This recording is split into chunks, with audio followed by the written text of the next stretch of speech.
India market invest মাইন্ডসেটে আপনাদের স্বাগত। যারা চ্যানেলে নতুন এসেছেন তাদেরকে বলবো প্লিজ চ্যানেলটাকে সাবস্ক্রাইব করবেন, একটা লাইক করবেন, বেল আইকনটা প্রেস করবেন, তার সাথে অল বাটনটাও প্রেস করবেন, তাহলে নোটিফিকেশনটা কিন্তু সঙ্গে সঙ্গে আপনাদের কাছে গিয়ে পৌঁছাবে। দেখুন, অলরেডি কিন্তু আমরা একটা ভিডিও আপলোড করছি যেখানে কিন্তু ভিবিএল অর্থাৎ বরুণ বেভারেজ লিমিটেড এই কোম্পানিটার রেজাল্ট আউট হয়েছে।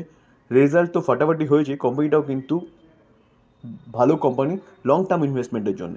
আমি কোম্পানির ফান্ডামেন্টাল রেজাল্ট ডিটেলসে আলোচনা করেছি, যারা এখনও দেখেনি তারা কিন্তু দেখে নিতে পারেন প্লেলিস্ট থেকে, বা আমি ডেসক্রিপশন বক্সের লিঙ্কও দিয়ে দেবো, সেখান থেকে কিন্তু আপনারা দেখে নিতে পারেন। মার্কেট ক্লোজ হয়ে গেছে, চলুন মার্কেট রিলেটেড নিউজ নিয়ে আলোচনা করি। কোম্পানিগুলো নিয়ে আলোচনা করব। দেখুন, আজকে দেখলে দেখা যাবে কিন্তু যে আইআরএফসি এই কোম্পানিটা 5% মতন পড়েছে। আমরা যদি 5 দিনের রিটার্ন দেখি, তাহলে 5 দিনের রিটার্ন দেখলে দেখা যাবে 3%, ঠিক আছে, কিন্তু তার হাই থেকে ক্যালকুলেশন করলে দেখা যাচ্ছে কিন্তু 12%-এর কাছাকাছি কিন্তু পড়েছে। তো অরিজিনালি যদি আমরা তার হাই থেকে রিটার্ন পড়াটা দেখি, তাহলে হাই মেরেছে কত 192, সেখান থেকে এখন চলছে কত 160, অ্যাপ্রক্সিমেট কিন্তু 15% কাছাকাছি কিন্তু কোম্পানিটা পড়ে গেছে। তো 15% পড়েছে মানে এই নয় যে কোম্পানি খারাপ হয়ে গেছে। বাজেটে আশানুরূপ আসেনি, তাই জন্য মার্কেট অনেক কিছু এক্সপেক্ট করছিল। প্রায় 25% কিন্তু ক্যাপেক্সের একটা রিপোর্টের মাধ্যমে পাওয়া যাচ্ছিল। তো সেরকম কিছু আসেনি বলে কিন্তু রেলওয়ে সেক্টরে যতগুলো কোম্পানি আছে ইনফ্রাস্ট্রাকচার ডেভেলপমেন্টের কাজ করে, প্রতি কটা কোম্পানি কিন্তু পড়ছে। তো পড়ছে মানে কিন্তু স্যার বাইরের অপরচুনিটি খুঁজতে হবে, কারণ কোম্পানিগুলো কিন্তু খারাপ হয়ে যায়নি। আর গভর্নমেন্ট কিন্তু রেলওয়ে ইনফ্রাস্ট্রাকচার ডেভেলপমেন্টের কাজ কিন্তু বন্ধ করে দেয়নি। তো 15% পড়েছে মানে কিন্তু এই আইআরএফসিকে ফার্স্ট ইনস্টলমেন্ট লাগানোর মতন সময় কিন্তু প্রায় চলে এসছে। দেখুন, বাই রেকমেন্ডেশন নেবেন না, আপনারা অ্যানালাইসিস করে তারপর কিন্তু ইনভেস্টমেন্ট করবেন। অনেকে কমেন্টসে জিজ্ঞেস করছেন কী করবো। তো কোম্পানিগুলো খারাপ নয়, যারা হাই কিনে ফেলেছেন তারা হোল্ড করুন। আবার কোম্পানি কিন্তু তার হাই ক্রস করে আরও আপসাইড মুভমেন্ট দেখাবে। তো দেখুন, ব্যাপারটা হচ্ছে কি, এতটা আপসাইড মুভমেন্ট দেখিয়েছে, এক মাসে দেখলে এখনও দেখা যাবে 60% আপসাইড মুভমেন্ট দেখিয়েছে। তো এক মাসে এতটা আপসাইড মুভমেন্ট দেখালে তো একটুখানি তো জিরোবেই। তো সেই জিরোনোর সময় কিন্তু এখন। অ্যাজ ইট ইজ দেখলে দেখা যাবে কিন্তু দেখুন, আরভিএনএলও কিন্তু আজকে 4%-এর ওপরে পড়েছে। তো এই কোম্পানিটাও যদি দেখি তাহলে 5 দিনে 4%, 4.5% মতন পড়েছে। কিন্তু অরিজিনালি যদি আমরা কোম্পানিটার হাই দেখি, তাহলে হাই কত মেরেছিল 345। তো 345 থেকে কোম্পানিটা কিন্তু অনেকটা ডিসকাউন্টে চলছে 282। তো এই কোম্পানিটা কিন্তু 12-13% কিন্তু ডিসকাউন্টে চলছে। তো সেই জায়গায় দাঁড়িয়ে এই কোম্পানিটার ক্ষেত্রে একই জিনিস বলবো, যারা উপরে কিনে ফেলেছেন তারা হোল্ড করুন। কোম্পানি কিন্তু আরামসে ওই আপনার বাইং প্রাইস ক্রস করে চলে যাবে, কারণ কোম্পানিগুলো ফান্ডামেন্টাল স্ট্রং কোম্পানি এবং গভর্নমেন্ট কিন্তু ইনফ্রাস্ট্রাকচার ডেভেলপমেন্টের কাজ করছে। হ্যাঁ, মার্কেট যেটা এক্সপেক্ট করেছে সেটা হয়নি, ঠিক আছে, বাজেটে। তো সামনে কিন্তু আবার ফুল ফেজের বাজেট আসতে চলেছে সম্ভবত জুলাই, প্লাস ইলেকশনের রেজাল্ট আছে। তো সেই জায়গায় দাঁড়িয়ে ফার্স্ট ইনস্টলমেন্ট কিন্তু এখানেও আমি বলবো লাগাতে পারেন, যদি আপনারা চিন্তাভাবনা করেন তাহলে।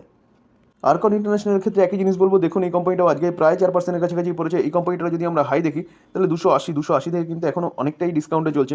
223-এ চলছে, প্রায় 60 পয়েন্টের কাছাকাছি কিন্তু ডিসকাউন্টে চলছে।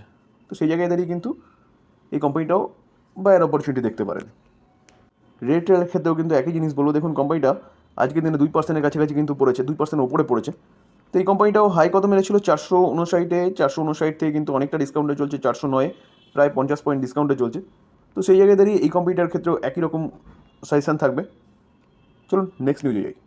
দেখুন, এনএইচপিসি এই কোম্পানিটা হচ্ছে হাইড্রো ইলেকট্রিক পাওয়ার তৈরি করে। তো হাইড্রো ইলেকট্রিক পাওয়ার নিয়ে কিন্তু এই বাজেটে একটা ভালো নিউজ পাওয়া গেছে, যার জন্য কিন্তু রিনিউয়াল সেক্টরে কাজ করে বলে কিন্তু এই কোম্পানিটাও কন্টিনিউয়াসলি আপসাইড মুভমেন্ট দেখাচ্ছে। দেখুন, 5 দিন দেখলে দেখা যাবে কোম্পানিটা 16% আপসাইড মুভমেন্ট দেখিয়েছে। আজকে তো কোম্পানিটা 15%-এর উপরে কিন্তু চলে গেছিলো, সেখান থেকে কিন্তু প্রফিট বুকিং বলতে পারেন, কারণ দুদিনে অনেকটা হচ্ছে আপসাইড মুভমেন্ট দেখিয়েছে। তো সেই জায়গায় দাঁড়িয়ে স্বাভাবিকভাবে যারা শর্ট টার্ম ট্রেডার রয়েছে তারা তো প্রফিট বুকিং করবেই। তো এটা কিন্তু প্রফিট বুকিং বলতে পারেন। দেখুন, আজকে কত গেছিলো, আজকে কিন্তু কোম্পানিটা অল টাইম হাই বলুন 115-তে, 52 হাই বলুন 115, আজকের দিনে কিন্তু কোম্পানিটা মেরেছে। তো সেখান থেকে কিন্তু অনেকটা ডিসকাউন্টে চলছে। তো এই ছিল এই কোম্পানির নিউজ। কি কোম্পানিটা রিনিউয়াল সেক্টরে কাজ করে। রিনিউয়াল সেক্টরের কোম্পানিগুলো কিন্তু স্পেশালি রাডারে রাখতে পারেন লং টার্ম ইনভেস্টমেন্টের জন্য, কারণ কি এখন হচ্ছে জাস্ট শুরু রিনিউয়াল সেক্টর নিয়ে গভর্নমেন্টের কাজ করা। দেখুন, ইরেডা তো কন্টিনিউয়াসলি আপসাইড মুভমেন্টই দেখাচ্ছে, 5% আবার সার্কিট কন্টিনিউয়াসলি মারছে। তো মার্কেটে যখন প্রেশার ছিল তখন একটু ভাঙার চেষ্টা হয়েছিল, তারপর আবার সেটা আপসাইডে চলে গেছে। তো সেই জায়গায় দাঁড়িয়ে ভালো কোম্পানিতে থাকলে কিন্তু এরকম একটা ভালো রিটার্ন কিন্তু আপনি সবসময় পাবেন। দেখুন, কোম্পানিটা এক মাসে এরকম রিটার্ন দিয়েছে। দেখুন, এক মাসে 97%, কোম্পানিটা কিন্তু এক মাসে ডবল বানিয়ে দিয়েছে, ঠিক আছে। ছ মাসে তো নয়, হচ্ছে কোম্পানিটা নভেম্বর থেকে মার্কেটে এসছে, তো 241% রিটার্ন বানিয়ে দিয়েছে। তো কেন বানাচ্ছে? কারণ কোম্পানিটা রিনিউয়াল সেক্টরে ফাইন্যান্স প্রোভাইড করে, গভর্নমেন্ট একের পর এক প্রজেক্ট নিয়ে আসছে, এই কোম্পানিটা কিন্তু লিডিং ভূমিকা নিচ্ছে ফাইন্যান্সিংয়ের ক্ষেত্রে। তো রিসেন্টলি আমরা সূর্যোদয় যোজনা নিয়ে আলোচনা করেছি ডিটেলসে, তখন কিন্তু এই কোম্পানিটার কথা বলেছি। তো এই কোম্পানিটা কিন্তু রাডারে রাখতে পারেন। তবে এখন বলবো কন্টিনিউয়াসলি আপার সার্কিটে চলছে, এখন কোম্পানিটার দিকে না তাকানোই ভালো, কারণ এই কোম্পানিটাও কিন্তু আপনাকে সুযোগ দেবে বা সময় দেবে নিচে আসলে, নিচে আসবেই, কারণ সার্কিটে চলছে, আবার সার্কিট ভাঙলে কিন্তু এরকম সার্কিটেই হয়তো বা কিছু নিচে আসবে, তো তখন কিন্তু বাইরের অপরচুনিটি খুঁজতে হবে। এখন তড়ি করে মানে অর্ডার না দেওয়াই ভালো হবে, অর্থাৎ বাই না করাই ভালো হবে। দেখুন ওয়ারি রিনিউয়েবল এনার্জি, এই কোম্পানিটা আজকের দিনেও 5% মেরেছে। এই কোম্পানিটা যদি আমরা এক মাসের চার্ট দেখি, দেখুন এক মাসে কত পার্সেন্ট, 59% কিন্তু রিটার্ন নিয়েছে। এই কোম্পানি রিনিউয়েবল সেক্টরে কাজ করে, সোলার রুফটপ নিয়ে কাজ করে। তো এই কোম্পানিটা কিন্তু ঠিক ইরেনার মতন একের পর এক ভালো নিউজ পাওয়া যাচ্ছে। সূর্যোদয় যোজনায় এই কোম্পানিটারও কিন্তু যোগদান থাকবে, কারণ কি 1 কোটি সোলার রুফটপ, এই কোম্পানিটাও কিন্তু রুফটপ নিয়ে কাজ করে, যেরকম টাটা পাওয়ার সেরকম কিন্তু এই কোম্পানিটা। তো এই কোম্পানিটাও রাডারে রাখতে পারেন। তার পাশাপাশি কোম্পানিটা আরেকটা প্লাস পয়েন্ট কি, কোম্পানিটা কিন্তু স্প্লিট দিতে চলেছে 1:5, অর্থাৎ যার একটা শেয়ার ছিল তারা কিন্তু হচ্ছে 5টা শেয়ার পাবেন। দেখুন আজকে পড়তে থাকা মার্কেটে বাজাজ ফাইন্যান্স কিন্তু আজকে 3% মতন পড়েছে। তো বাজাজ ফাইন্যান্স দেখুন, আমরা যদি এক মাসের চার্ট দেখি, তাহলে এক মাসের চার্ট দেখলে দেখা যায় 14%-এর কাছাকাছি কিন্তু বাজাজ ফাইন্যান্স পড়ে গেছে। আমরা যদি 6 মাসের চার্ট দেখি, তাহলে 6 মাসের চার্ট দেখলে দেখা যাবে কোম্পানি তার হাই থেকে কীরকম পড়েছে। কোম্পানি তার হাই থেকে কিন্তু প্রায় 18%-এর কাছাকাছি কিন্তু পড়ে গেছে। 18% আমি এখানে পুরো ধরতে পারিনি, দেখুন 18%-এর কাছাকাছি বা 18%-এর ওপরেই কিন্তু পড়েছে। তো বাজাজ ফাইন্যান্স কিন্তু বেস্ট কোম্পানি ফাইন্যান্স সেগমেন্টে। কোম্পানির রেজাল্ট একটু জাস্ট আশানুরূপ হয়নি, তার জন্য কিন্তু এতটা পানিশমেন্ট দেখা গেছে। তো এই কোম্পানিগুলো কিন্তু মূল্যবান রত্নের মতন, এই কোম্পানিগুলো কিন্তু এখন বাই করার অপরচুনিটি খুঁজতে হবে স্যার। Fundamental strong company. আমরা যদি কোম্পানিটার রিটার্ন দেখি, দেখুন কোম্পানিটা 1 বছরে 8% রিটার্ন দিয়েছে। ওকে, কোনো কোম্পানিটা 5 বছরে কীরকম রিটার্ন দিচ্ছে, 5 বছরে 144% রিটার্ন দিয়েছে। আমি যদি কোম্পানিটার ম্যাক্সিমাম চার্ট প্যাটার্ন দেখি, দেখুন ম্যাক্সিমাম চার্ট প্যাটার্ন দেখলে দেখা যাবে কোম্পানিটা কিন্তু কত 1,15,147% রিটার্ন দিচ্ছে। কখন থেকে? কোম্পানিটা 2002 থেকে। বুঝতে পারছেন তো কোম্পানিটা কীরকম কোম্পানি। তো সেই জায়গায় দাঁড়িয়ে কিন্তু এই কোম্পানি ভালো আপসাইড পোটেনশিয়াল আছে, তো এই কোম্পানি চিন্তাভাবনা করতে পারেন, ডিসকাউন্টে পাওয়া যাচ্ছে। যারা পিটি করতে চান তারাও কিন্তু এই কোম্পানি চিন্তাভাবনা করতে পারেন, নিফটি 50-র কোম্পানি কিন্তু। দেখুন ইউপিএলকে দেখলে দেখা যাবে আজকে এই কোম্পানিটা প্রায় 11%-এর কাছাকাছি কিন্তু পড়েছে। তো দেখুন কোম্পানিটা কিন্তু কন্টিনিউয়াসলি যেখান থেকে গ্যাপ ডাউন খুলেছে, যেখান থেকে খুলেছে সেখান থেকে কিন্তু কন্টিনিউয়াসলি নিচে এসছে। তো কোম্পানিটা নিচে আসার পিছনে কারণ কি? কোম্পানিটা নিচে আসার পিছনে কারণ হচ্ছে কোম্পানিটার Q3 রেজাল্ট। দেখুন কোম্পানিটা 266% কিন্তু কি এস্টিমেটকে মিস করেছে। ভাবতে পারছেন 266% হচ্ছে এস্টিমেটকে মিস করেছে, এবং কোম্পানিটা কিন্তু একই রকম পারফরমেন্স পরপর কোয়ার্টারগুলোতে কিন্তু দেখেই যাচ্ছে, যার জন্য কিন্তু কোম্পানিটা কন্টিনিউয়াসলি কিন্তু নিচেই পড়ছে। দেখুন আমরা যদি কোম্পানিটার রিটার্ন দেখি, তাহলে কোম্পানিটা 1 বছরে কীরকম রিটার্ন দিয়েছে, দেখুন 1 বছরে কোম্পানিটা 33% মাইনাস রিটার্ন দিয়েছে। ভাবতে পারছেন, আমরা যদি কোম্পানিটা 5 বছর রিটার্ন দেখি, দেখুন 5 বছরে কোম্পানিটা 12% মাইনাস রিটার্ন দিয়েছে। তো স্বাভাবিকভাবে এইসব কোম্পানি থেকে দূরে থাকাই ভালো হবে স্যার, কারণ কোম্পানি কিন্তু ভালো পারফরমেন্স করছে না কন্টিনিউয়াসলি। একটা দুটো কোয়ার্টার আলাদা ব্যাপার, কন্টিনিউয়াসলি কিন্তু কোম্পানি ভালো পারফরমেন্স করছে না, তো সেই জায়গায় দাঁড়িয়ে এই কোম্পানি থেকে দূরে থাকাই ভালো হবে। দেখুন পেটিএমকে দেখলে দেখা যাবে কিন্তু পেটিএম কোম্পানিটা আজকের দিনও 10% মতন কিন্তু পড়েছে। তো পড়ার পিছনে কারণ আমি আগের দিন ডিসকাস করেছিলাম। তো মার্কেটের কাছে একটা আশা ছিল যে মর্গান স্ট্যানলি এশিয়া হচ্ছে এই কোম্পানিটাতে কিন্তু স্টেক বাই করেছে। তো মার্কেট এক্সপেক্ট করছিল আজকের দিনে হয়তো কিছুটা পজিটিভ আপসাইড মুভমেন্ট দেখা যেতে পারে, কারণ কোম্পানিটা কিন্তু সার্কিটে পড়ছে। সার্কিটে পড়া মানে কিন্তু কোম্পানি থেকে যারা ইনভেস্টার ছিলেন বা যারা বাই করেছেন তারা কিন্তু এই কোম্পানি থেকে বেরোতে পারবেন না যতক্ষণ না সার্কিট খুলছে। তো সেই জায়গায় দাঁড়িয়ে তারা কিন্তু ব্যাপক একটা লসের সম্মুখীন হতে হচ্ছে। দেখুন 5 দিনে দেখলে দেখা যাবে 5 দিনে কিন্তু 42% পড়ে গেছে, প্রায় হাফের কাছাকাছি কিন্তু ইনভেস্টরদের টাকা পুরো হাওয়া হয়ে গেছে। ঠিক আছে, তো সেই জায়গায় দাঁড়িয়ে বলবো স্যার ভালো ফান্ডামেন্টাল স্ট্রং কোম্পানিতে যাবেন, যেখানে কিন্তু রিটার্ন কম হলেও একটা ভালো কিন্তু হচ্ছে ভালো রিটার্ন কম হলেও কিন্তু আপনার টাকাটা সেফ থাকবে। দেখুন কোম্পানিটা যদি বলেন তাহলে কোম্পানিটার কিন্তু তেমন কিছু মানে যে বিশাল একটা ফ্রড করেছে এরকম ব্যাপার নয়।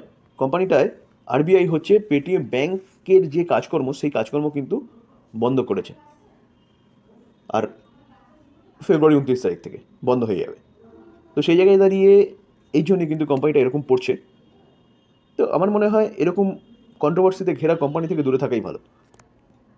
দেখুন টাটা মোটর কিন্তু কন্টিনিউয়াসলি হাইয়ের পর হাই মেরেই যাচ্ছে। আজকের দিনও দেখলে দেখা যাবে কোম্পানিটা কিন্তু 5.80% আপসাইড মুভমেন্ট দেখিয়েছে। কোম্পানিটা কিন্তু আরও আপসাইড মুভমেন্ট দেখিয়েছিল, সেখান থেকে প্রফিট বুকিংয়ের জন্য কিছুটা নিচে এসছে। তো কোম্পানিটা রেজাল্ট আমরা আলোচনা করেছিলাম, গতকাল। তো সেই রেজাল্ট কিন্তু দেখেছিলাম 2 গুণের বেশি কিন্তু কোম্পানির রেজাল্ট কিন্তু বেড়েছে। তো কোম্পানির রেজাল্ট বাড়ার জন্যই কিন্তু কোম্পানি রেজাল্ট বাড়া বলতে মানে কোম্পানি কিন্তু ভালো পারফরমেন্স করছে বলেই কোম্পানি কন্টিনিউয়াসলি আপসাইড মুভমেন্ট দেখাচ্ছে। কারণ ইলেকট্রিক ভেহিকেলসের নাম্বার 1 প্লেয়ার ভারতের মধ্যে কিন্তু এখন হচ্ছে টাটা মোটরস। দেখুন সেই হিসাবে যদি আমরা রিটার্ন দেখি তাহলে কোম্পানিটা 1 মাসে কীরকম রিটার্ন দিয়েছে, 17% রিটার্ন দিয়েছে। আমরা যদি কোম্পানিটা 6 মাসে রিটার্ন দেখি 52% রিটার্ন দিয়েছে। আমরা যদি কোম্পানিটার 1 বছর রিটার্ন দেখি তাহলে দেখা যাবে 1 বছরে কোম্পানিটা 110%, অর্থাৎ কোম্পানিটা ডবল বানিয়ে দিয়েছে। মার্কেট ক্যাপ কত? প্রায় 3.5 লাখ করোড় হচ্ছে কোম্পানিটার মার্কেট ক্যাপ। তো কোম্পানিটা কিন্তু তার সেগমেন্টের এখন নাম্বার 1 কোম্পানি হয়ে গেছে। কারণ আগে ছিল মারুতিকে কিন্তু পিছনে ফেলে টাটা মোটরস এখন এই সেগমেন্টের নাম্বার 1 কোম্পানি হয়ে গেছে। তো এই কোম্পানিটা কিন্তু লং টার্মের জন্য আপনি চিন্তাভাবনা করতে পারেন। কারণ কোম্পানিটা ইলেকট্রিক ভেহিকেলস নিয়ে কাজ করছে, আর ইলেকট্রিক ভেহিকেলসে হচ্ছে সামনে কিন্তু যুগ আসতে চলেছে। এখন জাস্ট গুটি কয়েক গাড়ি হয়তো আমরা রাস্তায় দেখি, কিন্তু আস্তে আস্তে সেইটা গুটি কয়েক পেট্রোল ডিজেলের গাড়ি রাস্তায় দেখব। তো ভালো প্লেয়ার, লং টার্মের জন্য চিন্তাভাবনা করতে পারেন। দেখুন ইন্ডিয়ান অয়েল কর্পোরেশন বা আইওসি আজকের দিনে কত পার্সেন্ট? আজকের দিনে কিন্তু 6%, 6.5% উপরে কিন্তু একটা আপসাইড মুভমেন্ট দেখিয়েছে। আমরা যদি বিপিসিএলকে দেখি, বিপিসিএলকে দেখলে দেখা যাবে কোম্পানিটা কিন্তু আজকের দিনে 3% উপরে একটা আপসাইড মুভমেন্ট দেখিয়েছে। এই কোম্পানিগুলো কিন্তু ভালো একটা আপসাইড মুভমেন্ট দেখাচ্ছে কেন? কারণ আমরা কালকেই কিন্তু ডিসকাস করেছিলাম যে কি এই যে বিপিসিএল বলুন বা আইওসি বলুন বা এইচপিসিএল বলুন, এই কোম্পানিগুলো কিন্তু 1.2 লাখ করোড় হচ্ছে, ওএনজিসি বলুন, এগুলো কিন্তু খরচা করতে চলেছে বা ইনভেস্টমেন্ট করতে চলেছে 1.2 লাখ করোড় FY25-এ। ঠিক আছে, কিসের জন্য? রিফাইনারি মানে পেট্রোকেমিক্যাল, পাইপলাইন কনস্ট্রাকশানের বলুন, টোটাল বলতে পারেন যে অয়েল রিলেটেড বা গ্যাস রিলেটেড ইনফ্রাস্ট্রাকচারকে ডেভেলপমেন্ট করার জন্য খরচা করতে চলেছে, যার জন্য কিন্তু এই কোম্পানিগুলো এতটা আপসাইড মুভমেন্ট দেখাচ্ছে কন্টিনিউয়াসলি। তো আমি এই নিয়ে কালকে ডিটেলসে আলোচনা করেছি। কালকে যতগুলো কোম্পানি নিয়ে আলোচনা করেছিলাম ততগুলো কোম্পানি কিন্তু আজকে একটা হালচাল দেখা গেছে। তো এই ধরনের আপডেটেড নিউজ পেতে গেলে কিন্তু এই চ্যানেলটিকে সাবস্ক্রাইব করতে হবে, লাইক করতে হবে, বেল আইকনটা প্রেস করতে হবে, তার সাথে অল বাটনটা প্রেস করতে হবে, তাহলে নোটিফিকেশনটা কিন্তু সঙ্গে সঙ্গে আপনাদের কাছে গিয়ে পৌঁছাবে। তো এই আলোচনা এই পর্যন্তই। একটা লাইক অবশ্যই করবেন, কারণ আপনাদের লাইক কিন্তু আমার মোটিভেশনটাকে বাড়ায়। থ্যাংক ইউ, ভালো থাকবেন।